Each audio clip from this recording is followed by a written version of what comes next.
യഹോവ സത്യമാണ്, യഹോവ തീരുമാനിക്കും, യഹോവ തീരുമാനിക്കുന്നത് നടക്കത്തുള്ളൂ. ഇതൊക്കെ ബൈബിളിൽ എഴുതി വെച്ചിട്ടുണ്ട്. ഈ ഭൂമിയൊക്കെ തിരിച്ച് ഈ ദൈവത്തിന്റെ മക്കൾക്ക് തിരിച്ചു കിട്ടും.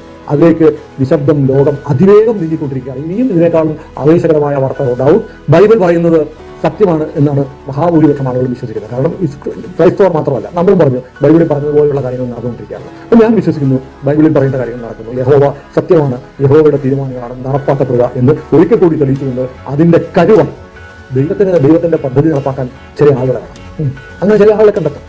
അങ്ങനെ ഈ നൂറ്റാണ്ടിൽ ദൈവത്തിന്റെ പദ്ധതി നടപ്പാക്കാൻ കണ്ടെത്തിയിരിക്കുന്ന ആളാണ് ബെഞ്ചമിൻ നെതന്യാഹു. ബെഞ്ചമിൻ നെതന്യാഹുവിന് കരുത്ത് കൊടുക്കാൻ, ആവേശം കൊടുക്കാൻ, പിന്തുണ കൊടുക്കാൻ മറ്റൊരാളെയും ദൈവം കണ്ടുവച്ചിട്ടുണ്ട്. ആ ആളുടെ പേരാണ് ഡൊണാൾഡ് ട്രംപ്. ഇവർക്ക് രണ്ടുപേർക്കും ഒപ്പം ആവശ്യഘട്ടങ്ങളിൽ ആയുധം കൊടുത്തും മാനസികമായ പിന്തുണ കൊടുത്തും ലോകത്ത് വലിയ പിന്തുണ കൊടുക്കാൻ ദൈവം ഒരാളെ കൂടെ കണ്ടെത്തിയിട്ടുണ്ട്. അത് നമ്മുടെ നാട്ടിൽ നിന്നാണ്, നമ്മുടെ പ്രധാനമന്ത്രി നരേന്ദ്രമോദിയാണ്. ക്രിസ്തുവേശുവിന്റെ ധന്യ തിരുനാമം വാഴ്ത്തപ്പെടുമാറാകട്ടെ. എല്ലാ ദൈവമക്കളെയും ക്രിസ്തുവേശുവിന്റെ നാമത്തിൽ സ്വാഗതം ചെയ്യുന്നു. ഇസ്രായേൽ ഹമാസ് സംഘടനം ശക്തമായി മുന്നേറിക്കൊണ്ടിരിക്കുന്ന ഒരു ഘട്ടത്തിലാണ് നമ്മൾ ജീവിക്കുന്നത്. ലോകത്തെമ്പാടും ഇസ്ലാം ഒരു തലവേദനയായി മാറിക്കൊണ്ടിരിക്കുന്നു എന്ന വസ്തുത നമുക്ക് ബോധ്യമാണ്. കഴിഞ്ഞ ദിവസം ABC ചാനലിൽ ശ്രീ വടയാർ സുനിലും സിനോജിയും തമ്മിലൊരു ചർച്ച റിപ്പോർട്ട് ചെയ്തിരുന്നു. നമുക്കറിയാം ABC ചാനൽ മിക്കവാറും ബൈബിൾ വച്ചാണ് ഇസ്രായേലിലെ വിഷയങ്ങളെ അപഗ്രഥിക്കാറുള്ളത്. കാരണം ഇന്നേക്ക് 2600ഓളം വർഷങ്ങൾക്ക് പുറകിൽ പറഞ്ഞിരിക്കുന്ന പ്രവചനങ്ങൾ അക്ഷരാർത്ഥത്തിൽ സംഭവിക്കുന്നത് കണ്ട് ആദ്യമൊക്കെ അത്ഭുതത്തോടു കൂടിയാണ് സുനിൽ ഒക്കെ സംസാരിച്ചിരുന്നത്. പക്ഷെ ഇപ്പോൾ അവർ വലിയ അത്ഭുതത്തോടൊന്നുമല്ല സംസാരിക്കുന്നത്, അവർക്കത് ബോധ്യമായി. വിശുദ്ധ വേദപുസ്തകത്തിലെ ദൈവം കൃത്യമായി കാര്യങ്ങൾ നേരത്തെ സംസാരിച്ചിട്ടുണ്ട് എന്നും അവകൾ ഇപ്പോൾ കൃത്യമായി സംഭവിച്ചു കൊണ്ടിരിക്കുന്നു എന്നും ഇപ്പോൾ ഇവർക്കൊക്കെ മനസ്സിലായി കഴിഞ്ഞിരിക്കുന്നു. അതുകൊണ്ട് തന്നെ ആദ്യ കാലഘട്ടങ്ങളിൽ ഉണ്ടായിരുന്ന ഞെട്ടലൊന്നും നമ്മൾ ഇപ്പോൾ അവരിൽ കാണുന്നില്ല. അവരുടെ കഴിഞ്ഞ ദിവസത്തെ ഒരു റിപ്പോർട്ട് കാണുമ്പോൾ ഒരു കാര്യം എന്റെ കേൾവിക്കാരുമായി സംസാരിക്കണമെന്ന് എനിക്ക് തോന്നി. അതാണ് ഞാനിന്ന് സംസാരിക്കുവാൻ ആഗ്രഹിക്കുന്നത്. എന്ന് പറഞ്ഞാൽ കഴിഞ്ഞ 2 ദിവസങ്ങൾക്ക് മുമ്പ് ഇസ്രായേൽ പ്രധാനമന്ത്രി ശ്രീ ബെഞ്ചമിൻ നെതന്യാഹു 180 പട്ടാളക്കാരെ 30 വീതമുള്ള 6 ഗ്രൂപ്പുകളായി ടെമ്പിൾ മൗണ്ടിലേക്ക് കടത്തിവിട്ടു. നിങ്ങൾക്കറിയാം, ടെമ്പിൾ മൗണ്ട് ഇസ്രായേലിന്റെയും ക്രിസ്ത്യാനിയുടെയും ഇസ്ലാമിന്റെയും ഒരു അവകാശ ഭൂമി പോലെ എല്ലാവരും പറഞ്ഞുകൊണ്ടിരിക്കുന്ന സ്ഥലമാണ്. അപ്പോൾ ആ സ്ഥലം ഇസ്രായേലിന്റെ അധികാരപരിധിയിലാണ് ഇരിക്കുന്നതെങ്കിലും അതിൽ അലക്സ എന്നൊരു മോസ്ക് ഇരിക്കുന്നത് കൊണ്ട് ആ ഭാഗം മുഴുവൻ വഖഫാണെന്നാണ് ഇസ്ലാമികൾ പറയുന്നത്. നിങ്ങൾക്കറിയാം, ഇസ്ലാമികളുടെ ശരീഅത്ത് നിയമം അനുസരിച്ച് വൺസ് വഖഫ് ഓൾവേസ് വഖഫ് എന്നാണ് അവർ പറയുന്നത്. ആ വഖഫ് അവര് നബിക്ക് കൊടുത്ത സ്ഥലമാണ്, അല്ലെങ്കിൽ അള്ളാഹുവിന് സമർപ്പിച്ച സ്ഥലമാണ്. അത് പിന്നെ മറ്റാർക്കും മാറ്റാൻ എടുക്കില്ല. അതിനെ പിന്നെ മറ്റാർക്കും കൈവശമാക്കാൻ കഴിയില്ല, അത് അള്ളാഹുവിൻ്റെതാണെന്ന് പറഞ്ഞ് യുവമാരുടെ മുടന്തൻ ന്യായമൊക്കെ ഓരോ രാജ്യത്തും അടിച്ചടക്കാൻ ശ്രമിച്ചു. ഇന്ത്യയിൽ അത് 4ആയിട്ട് മടക്കി പോക്കറ്റ് ഇട്ട് കൊടുത്തു കൊണ്ടുപോകാൻ പറഞ്ഞു. വഖഫൊക്കെ ഇപ്പൊ നശിച്ച അവസ്ഥയിലാണ് ഇന്ത്യയിൽ. അപ്പോ അതുപോലെ ആ സ്ഥലത്ത് ഇസ്രായേലിൽ ഇപ്പറഞ്ഞ ഇടം, അലക്സ ഇരിക്കുന്ന ഇടം വഖഫാണെന്നും അത് അവരുടെ സ്വന്തമാണെന്നും ഒക്കെയാണ് ഇവർ അവകാശപ്പെടാൻ ശ്രമിക്കുന്നത്. എന്നാൽ കഴിഞ്ഞ ദിവസം 180 പട്ടാളക്കാരെ ആ സ്ഥലത്ത് കടത്തി അവിടെ പ്രാർത്ഥന നടത്താനുള്ള അനുവാദം ബെഞ്ചമിൻ നെതന്യാഹു ഒരുക്കി. ആരും തൽക്കാലം പ്രശ്നമുണ്ടാക്കിയതായി കാണുന്നില്ല. കാരണം പ്രശ്നം ഉണ്ടാക്കാനുള്ളവന്മാരൊക്കെ ചത്തൊടുങ്ങി എന്നതാണ് അതിന്റെ ഒരു വാസ്തവം. സൗദി അറേബ്യയിൽ നിന്ന് ഇത് മൈൻഡ് ചെയ്യത്തില്ല. ഖത്തർ മതിയാക്കിയ മട്ടാണ്. ഇറാനിൽ സംസാരിക്കാൻ ആരും തന്നെ ഇല്ല. പിന്നെ ലെബനൻ ആയാലും ജോർഡൻ ആയാലും ഈജിപ്റ്റ് ആയാലും ഇവരൊന്നും ഇപ്പൊ സംസാരിക്കുന്നില്ല. കാരണം ഇവർക്ക് മനസ്സിലായി പണി പാളി എന്നുള്ള കാര്യം. അപ്പോൾ ഇവിടെ അലക്സ എന്ന് പറയുന്നത് വഖഫാണെന്നും അവിടേക്ക് മറ്റുള്ളവർക്ക് പ്രവേശനമില്ല എന്നും ബോർഡ് വെച്ച് അപ്പോൾ എല്ലായിടത്തും ഇവരിങ്ങനെ തന്നെയാണ്. സൗദി അറേബ്യയിലും ഇവരുടെ ഏരിയയിൽ ഒന്നും അമുസ്ലിങ്ങൾക്ക് പ്രവേശിക്കാൻ പാടില്ലെന്നാണ് ഇവർ എഴുതി വെച്ചിരിക്കുന്നത്. അപ്പോൾ ശരിക്കും നികൃഷ്ടമായ ഒരു രീതിയാണ് ഇവർ അവലംബിക്കുന്നത്. അപ്പോൾ അതിനെതിരെ നീക്കങ്ങൾ ഇന്ത്യൻ മണ്ണിലുണ്ടായത് ശ്രീ നരേന്ദ്രമോദിയുടെ കാലത്താണെന്ന് പറയുന്നതിൽ സന്തോഷമുണ്ട്. നരേന്ദ്രമോദിയുടെ ഇന്ത്യയിലെ ഭരണം ശരിക്കും ഇസ്ലാമിന്റെ വൃത്തികെട്ട മുന്നേറ്റത്തെ തടസ്സം ചെയ്തു എന്നതിന് സംശയം വേണ്ട. മറ്റു ചില മതക്കാരെ, ദൈവമില്ലെന്ന് വിശ്വസിച്ച് ജീവിക്കുന്നവരെ, സാധാരണ മനുഷ്യരെ ഒക്കെ വലിയ തോതിൽ നശിപ്പിക്കുവാൻ വേണ്ടി ഇസ്മായിലിന്റെ സന്തതികൾ നടത്തിയ ശ്രമങ്ങൾ ഇന്ത്യൻ മണ്ണിൽ വേരറുത്തു എന്നതിൽ സംശയം വേണ്ട. അതുപോലെ തന്നെ അമേരിക്കയിൽ ഡൊണാൾഡ് ട്രംപ് ഈ ഒരു ക്യാൻസറിനെതിരെ ശക്തമായ മുന്നേറ്റവുമായി മുമ്പിലേക്ക് പോവുകയാണ്. നിങ്ങൾക്കറിയാം, ബെഞ്ചമിൻ നെതന്യാഹു അത്തരത്തിൽ ഈ മതത്തിനെതിരല്ലെങ്കിലും ഇതിന്റെ തീവ്രവാദത്തെ തീവ്രമായി തന്നെ നേരിടുന്നുണ്ട്. അപ്പോൾ അതിന്റെ ഭാഗമായി അലക്സയിലേക്ക് ഇവർ പ്രവേശിക്കുക.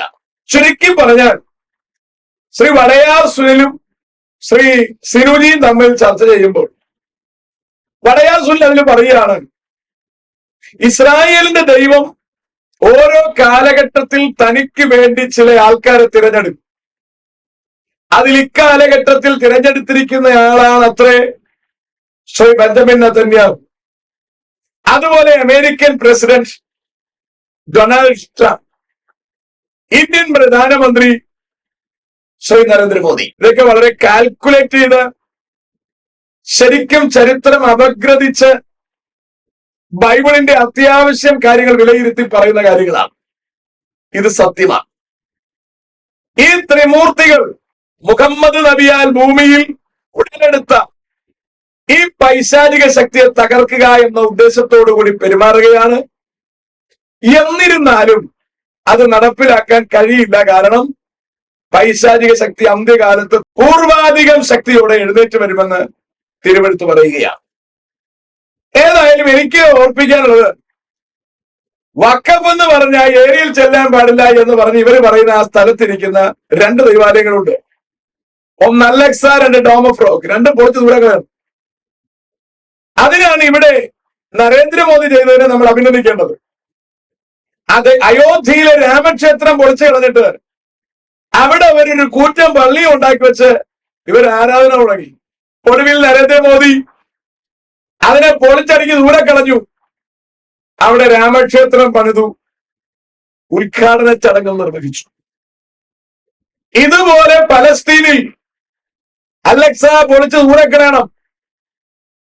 അവിടെ ഇരിക്കുന്ന ഡോം ഓഫ് റോക്കും പൊളിച്ചു പറിച്ച് ദൂരെ കളയണം. അത് ഇസ്രായേലിന്റെ സ്വന്തം ഭൂമിയാക്കി മാറ്റണം. നിങ്ങൾ അറിയണം, ഇതിനകത്ത് പറയുന്നുണ്ട്, അവരുടെ വീഡിയോയിൽ പറയുന്നുണ്ട്, ഇസ്ലാം പിൽക്കാലത്താണ്. അത് വളരെ ശരിയാ. AD 570 മുഹമ്മദിന്റെ തന്നെ ജനനം. 632 മൂപ്പരുടെ കൊലപാതകം, അല്ലെങ്കിൽ മൂപ്പരെ ഒരു യഹൂദ സ്ത്രീ കൊല്ലുന്നത്. അതിനുശേഷമാണ് ഇസ്ലാം എന്ന് പറയുന്ന ഏടാകൂടം ഉണ്ടാകുന്നത്.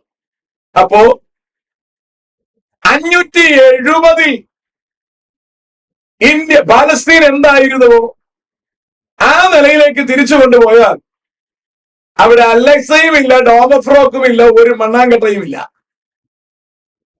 യഹൂദന്റെ ദൈവാലയം ഇരുന്ന സ്ഥലം സ്വന്തമാക്കിക്കൊണ്ട് അതിന്റെ അവശിഷ്ടങ്ങളിൽ പണിതെടുത്തതാണ് അലക്സ എന്ന് പറയുന്ന ദൈവാലയം.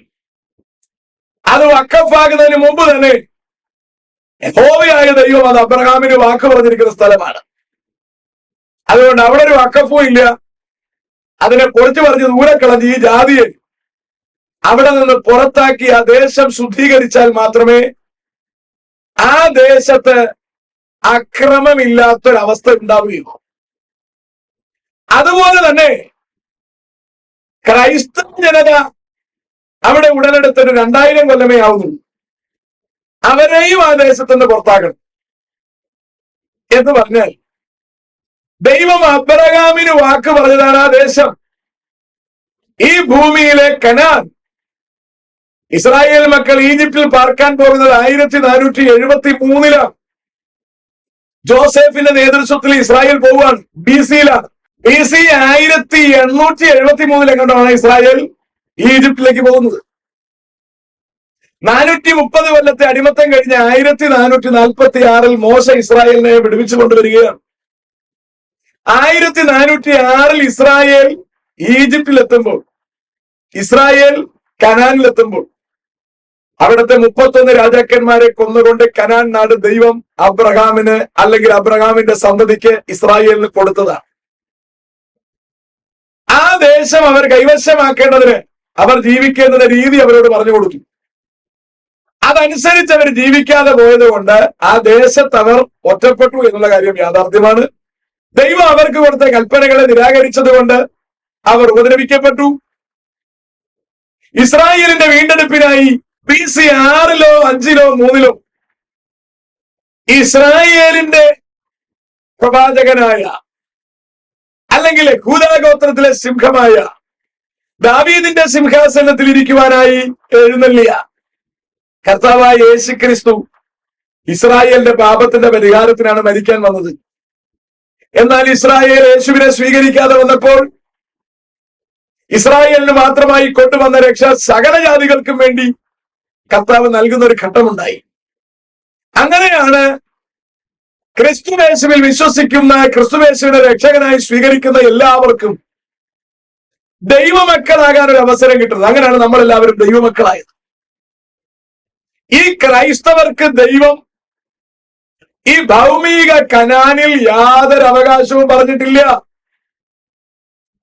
ഇവിടത്തെ കത്തോലിക്കരും മറ്റു തരം നാമധേയ ക്രൈസ്തവരും ചേർന്ന് ഇസ്രായേലിന്റെ പുണ്യഭൂമി കൈക്കലാക്കുകയും അവിടെ ചെന്ന് മുട്ടിന് പള്ളി വെക്കുകയും പിരിവെടുക്കുകയും കച്ചവടവുമായി അവർ നടക്കുകയാണ്. വാസ്തവത്തിൽ 2000 കൊല്ലങ്ങൾക്ക് പുറകിലേക്ക് പോയി ഇസ്രായേലിന്റെ സ്റ്റാറ്റസ് കോ നിർത്തിയാൽ ക്രൈസ്തവന് ആ മണ്ണിൽ സ്ഥാനമില്ല. അവിടെ പിരിവില്ല, അവിടെ മറ്റ് കച്ചവടങ്ങളില്ല. അത് ഇസ്രായേലിന്റെ മാത്രം സ്ഥലമാണ്. 500കൾക്ക് ശേഷം വന്ന, അല്ല 600കൾക്ക് ശേഷം വന്ന ഇസ്ലാമിന് അവിടെ ഒരധികാരവുമില്ല, ഒരവകാശവുമില്ല. ഈ 2 ജാതി അവിടുന്ന് പുറത്താക്കണം. ആ ദേശം എണ്ണം പിടിക്കണമെങ്കിൽ ഈ 2 വർഗത്തെയും പുറത്താക്കണം. ഇസ്രായേൽ ദൈവത്തിന്റെ സ്വന്തം ജനമാണ്. ഇസ്രായേൽ ദൈവത്തിന്റെ സ്വന്തം ജനമാണ്. അവർക്ക് വേണ്ടി കർത്താവ് ഒരുക്കിയ രക്ഷ അവർ സ്വീകരിക്കാതെ വന്നതുകൊണ്ട് ജാതികൾക്ക് താല്പര്യമുണ്ടെങ്കിൽ കയറിക്കോളാൻ ജാതികൾക്ക് രക്ഷ തന്നു. അങ്ങനെ രക്ഷിക്കപ്പെട്ടവരുടെ കൂട്ടത്തെയാണ് ക്രൈസ്തവർ എന്നറിയപ്പെടുന്നത്. അവരവിടെ ചെന്ന് കയറേണ്ടുന്ന യാതൊരു കാര്യമില്ല. ഈ മണ്ണിൽ അവർക്കൊരു അവകാശം കർത്താവ് പറയുന്നില്ല. ദൈവം നമുക്ക് വേണ്ടി ഒരുക്കിയിരിക്കുന്നത് പുതിയ ആകാശവും പുതിയ ഭൂമിയുമാണ്. പുത്തനരിശലേം എന്ന വിശുദ്ധ നഗരം ഭർത്താവിനായി അലങ്കരിച്ചിട്ടുള്ള മണവാട്ടിയെ പോലെ ഒരുങ്ങി സ്വർഗത്തിൽ നിന്ന് ഇറങ്ങി വരും. അവിടെയാണ് സകല ജാതിയിൽ നിന്നും, ഭാഷയിൽ നിന്നും, ഗോത്രത്തിൽ നിന്നും, വംശത്തിൽ നിന്നും തിരഞ്ഞെടുക്കപ്പെട്ടിരിക്കുന്ന ദൈവജനത്തിന്റെ സ്ഥലം. അതുകൊണ്ട് അവിടെ എവിടെയും ക്രിസ്ത്യാനിക്ക് സ്ഥലമില്ല, അവകാശവും കർത്താവ് പറയുന്നില്ല. 3, യഹൂദനും ക്രൈസ്തവനും എതിരെ കർത്താവായ യേശു ക്രിസ്തുവിനെതിരെ എഴുന്നേറ്റ ഒരു പൈശാചിക ശക്തിയാണ് ഇസ്ലാം.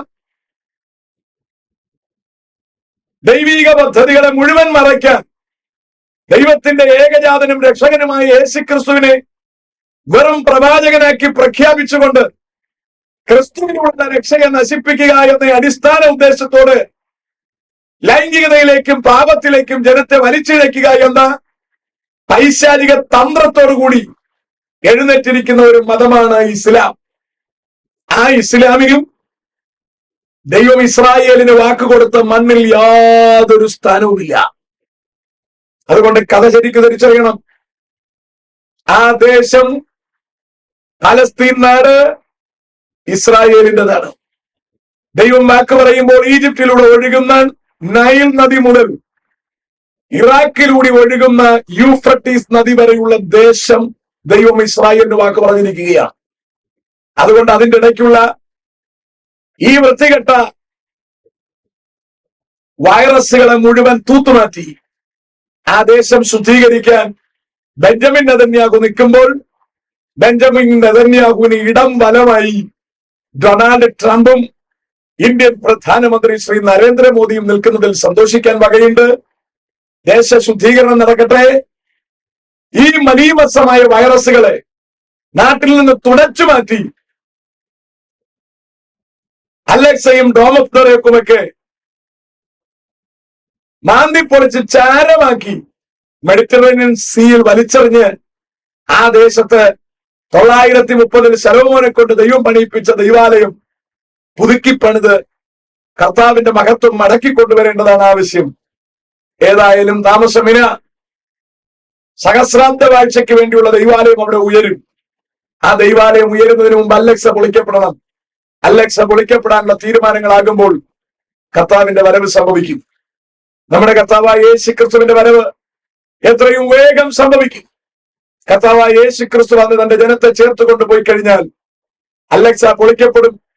ഇസ്രായേലിന്റെ ദൈവാലയം ഈ ഭൂമിയിൽ പണിയപ്പെടും.